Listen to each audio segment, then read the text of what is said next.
Hi, it's Orly, and I wanted to talk to you about the OGees beading design board. First, let me set expectations.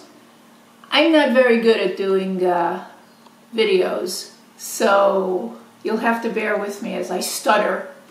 And on the other side of the camera is my husband Dennis, who sometimes has a little shake in his hand when he's video taping. So there you go, expectations set. I've been beading for over 20 years, and when I first started, I wasn't very good with software. I wasn't very good with the grid paper, the paper where you color in the little boxes. It wasn't a pretty sight. So I went to a friend of mine who's a machinist, and I told him what I needed. And he created this for me. This is made out of sheet metal. It's quite substantial. Weighs about 6 pounds. And as you can see, it really is pretty solid. And what he did was he took perforated metal and he encased it, and then he spray painted it. And these marks that you see here are actually the paint worn away from all the years that I've been using it. But when I retired, I found I had a lot more time to do what it was that I wanted to do, which was beading, for one thing. And I needed something that was more versatile, because that one only had straight rows, so I couldn't design a peyote on it. And so what I did was I invented the bead board, or OGees beading design board. And this thing, this wonderful invention, is two-sided.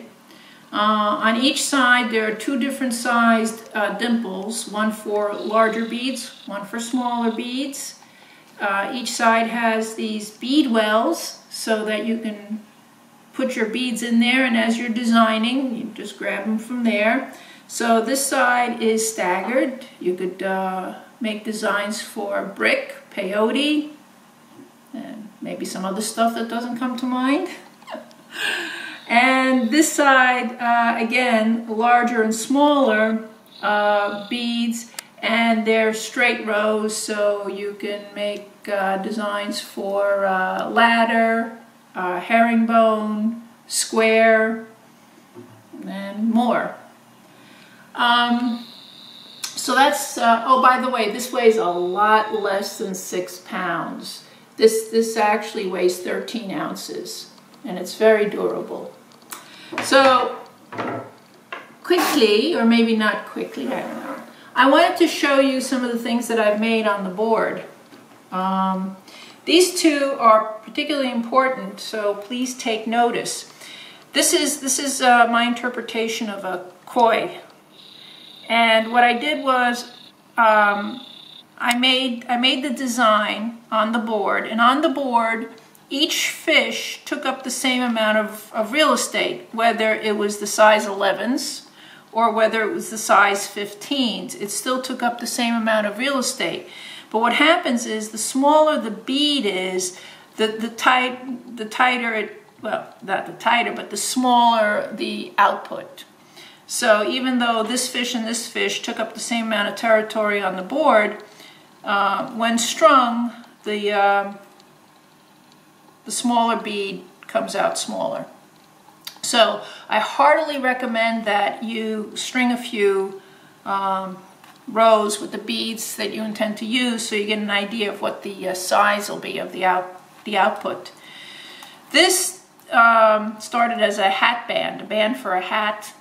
Not sure where it's going to go, but you can see the black beads are 1.8 millimeter square beads, and the colored beads are actually size 11 rounds.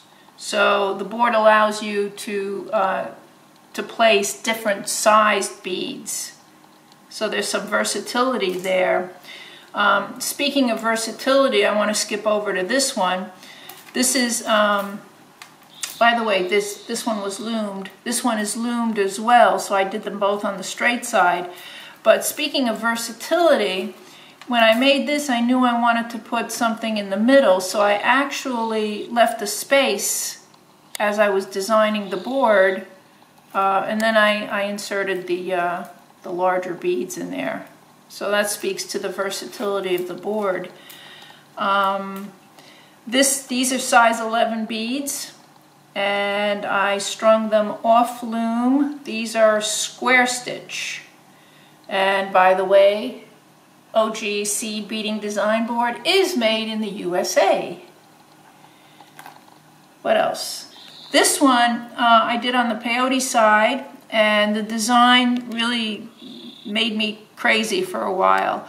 But again, the advantage of the board, the OGees board, is that I pick and place and I pick and replace any beads that I don't like in the design. So it took me a while to come up with this, but it was just a question of picking up the beads and replacing them. It really was a piece of cake.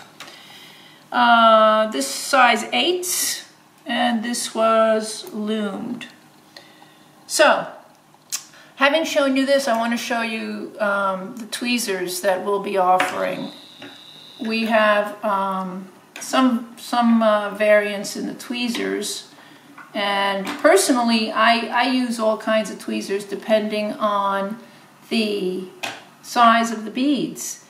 These we have 2 cross locks, as you can see, which are really very handy. I like the cross locks. But we also have regular tweezers, and I want to show you that these are all very pointy. Comes in very handy, especially when you're using the smaller beads. So I use them all depending on what I'm doing. But I did want to show you this. Now, what I plan to do is stitch some of these, I'm going to stitch these 2 designs that I have on the boards.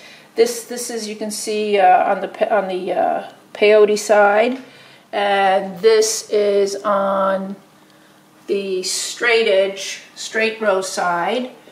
The straight row will be loomed, and the peyote will be off loom.